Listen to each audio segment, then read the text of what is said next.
One of my grandfathers, my dad's stepfather, I called him Josie.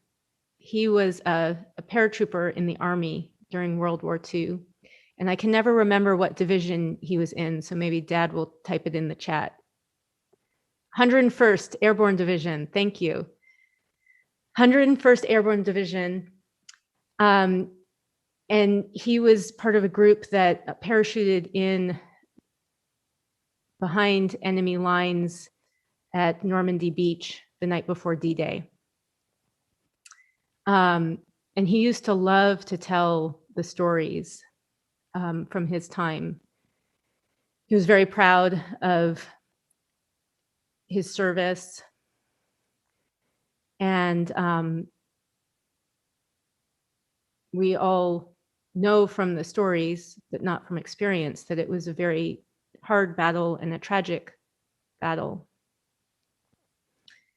He used to tell the story that they shoot it in the night before D-Day so that they would be behind enemy lines and ready to attack, and that when they dropped in, you couldn't predict where you would land.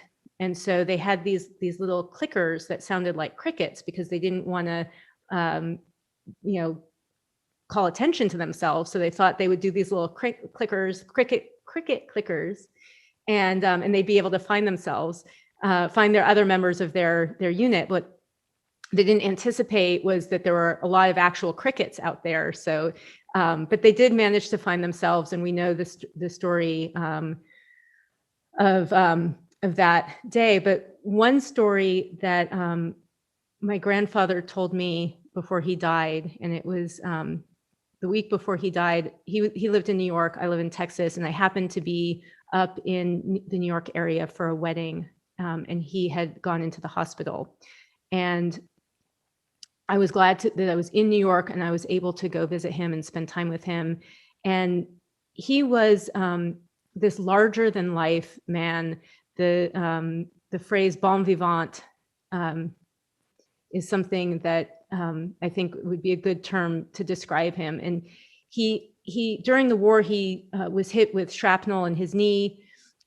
He was in chronic pain, but he still continued to do the things he loved, and to go out and explore the world with this like zest for life. And he would like go into a Starbucks and then he'd come back and I just went to the most magnificent new cafe and they had this drink. I got the cafe au lait from this, and just like everything was like magnificent and the best he'd ever had. And he just cheeses and ice creams and breads and there's a lot about food. And so that's what I remember. And then his stories were all larger than life. And so I went to go visit him, and he said to me, did I ever tell you how much I love jumping out of airplanes? And I said, no, you didn't. He goes, I love jumping out of airplanes. He said, I love jumping out of airplanes so much that when we were in training, they were in training in London, or preparation or whatever. I don't know much about the technical terms for what you call it, but they were in London. They were preparing for their mission. They didn't know what the mission was, but they knew that it involved jumping out of airplanes. But he used to volunteer to test parachutes. So if you have a sense of what that risk that entails, he loved jumping out of airplanes so much that he used to volunteer to test the parachutes. And he said he loved doing it because after the reward for testing the parachute, other than living, was that they got to have an extra weekend off in London. And he told me about this, boarding house he used to go and stay with his buddy, and, they'd go out on the town. And I think about Josie, and I think about not only his bravery and his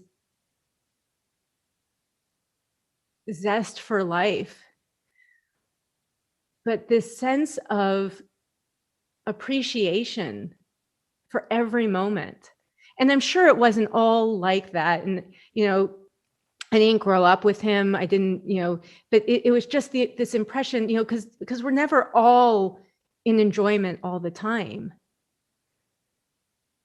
But it seemed to me, if there's anything that I learned from him, that there's always something to appreciate. I wrote a poem. I called it Four Things to Remember Before Jumping Out of an Airplane, or doing something terrifying, or doing something exciting, or pretty much every day. Life is a gift. Anything is possible. It's happening. Savor the unfolding.